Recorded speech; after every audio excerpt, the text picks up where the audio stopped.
Hi, Macon. My name is Caroline Erickman, and I'm a Lenora nursing student. And today I'm going to assess your ears, nose, and throat. Is that okay if I do so? Yes. Have you had any problems with your ears, nose, and throat? No. Like any sinus infections, any sore throats, No. or ear infections? Alright. First, I'm going to assess your ears. So I'm going to look at the pinna and see if they're symmetrical, and they are.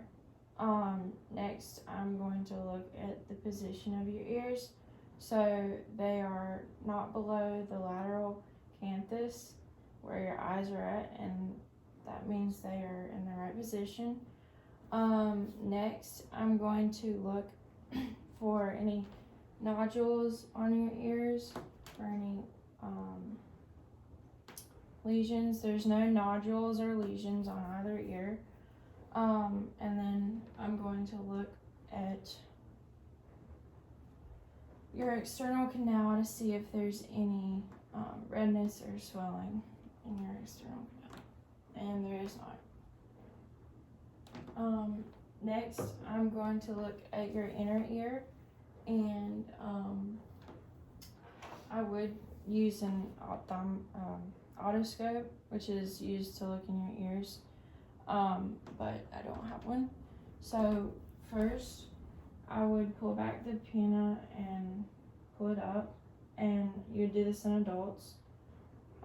You would go in with this hand, and you would look inside, and you should see the tympanic membrane, which is a gray, transparent white color, and that separates the outer ear and the inner ear. And then you should see the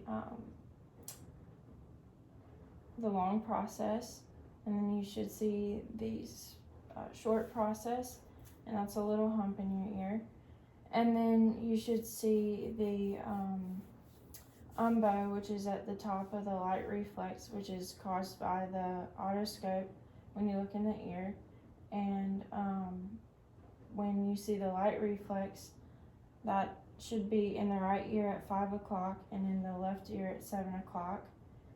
And then you would look for any abnormalities like earwax or like excessive earwax or any swelling or redness and stuff like that. And you should see none. Then you would look at the functions. I got this. You look at the functions of your hearing. So you should have a tuning fork for this part, which I don't have to use that yet. But first, I'm gonna assess your hearing. So you're gonna put your finger in your right ear, and I'm gonna whisper from over here, and you're just gonna move it, and I'm gonna whisper from 1 to 2 feet away.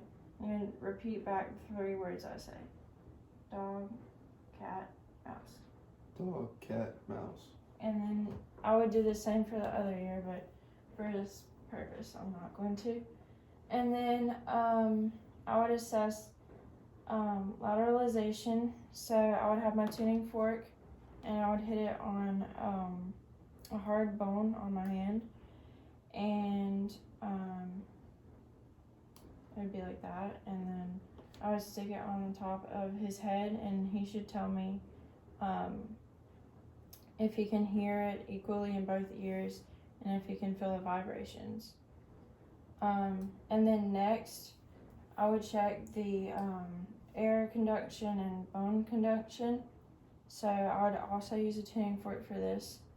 So I would do the same thing, and I would put it on his bone right here, and he would raise his hand when he stops hearing it, and then I would come right here, and he should do the same. He would raise his hand when he stops hearing it.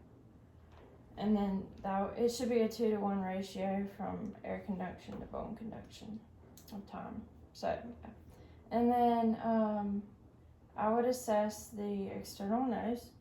So I would look at your nose and see if it's symmetrical and the positioning is midline. Can you look up, see if the nostrils are in line? They are, and they're symmetrical. And when you look down, it is firm, and yep, it's firm. And then I would test your sense of smell. So first, can you clear your nose for me? Okay, I'm gonna hold this nostril and I'm asking what the smell is. Lavender. I'll do the same. Yeah. Lavender. Anyways, then I would do patency. So he would clear his nose, and then I would ask him to sniff. And then, so patency is good. And then I would look at the lips. They are symmetrical and the color is a light pink. They are moist and the condition is good. They're moist, they're not dry, not chapped. And then I would look in the mouth when you open up. I would look at the mucosa. So let me get my flashlight. It is a light pink and it is moist and smooth, which is good. And then I would look at the gums. They aren't like receding bad at all. They're not receding at all. On the top, they aren't either. I would probably use my finger, but I don't want to I don't have any gloves on. And then I would check for like the sensitivity of your gums, and they're a light pink color right now. So I would use this, and I would just go over your gums lightly and rub over them, see if it caused any like irritation. And it didn't, which is good. And then I would look at your teeth. We open up and smile. Your teeth are a white color. Have you had your wisdom teeth removed? I have not. Okay. So he has all 32 teeth. We open up again.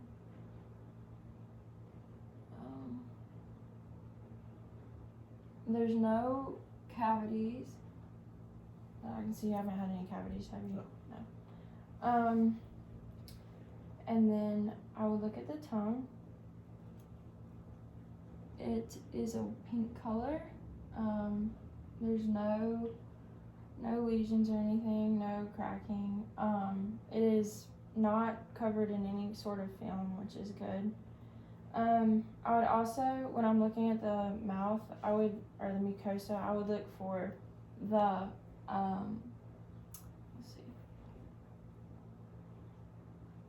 I would look for the Stenson's gland, which is, I'm gonna use my finger because it is right, by the second upper molar, and I would check for that to see if there's any abnormalities with that. And then I'd go back to the tongue. So I would check for tongue movement. Would you open your mouth and stick your tongue out, stick it down, and then move it side to side? So there's no like tremors when he does that or anything. So movement was normal. And then I would look at your palate. So I would look, I ask you to open your mouth.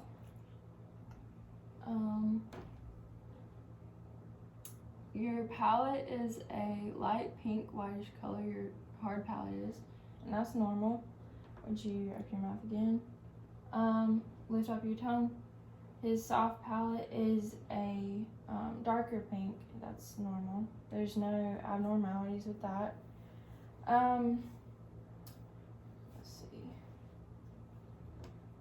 I'm gonna look at the throat next. So, quit shining this light in your face. We open up. I'm gonna look at the uvula. So,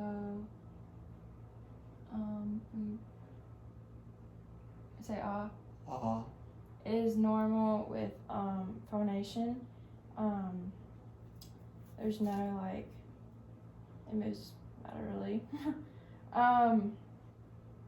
It's also a normal color. I'm gonna look at the posterior pharynx. Your uvula is not swollen, so that's good. We can open up a little bit more. It's a light pink color. It's not like a dark red. It doesn't seem swollen or anything, so there's no abnormalities there. I'm gonna look at your tonsils. Open up again. Come from the side. His tonsils seem to be at a +1 or 1+ size, and they are rough and oval shaped. They are the same color as his mucosa, which is a pink color, and that's normal. So I haven't seen anything wrong with anything in your mouth, so that's good.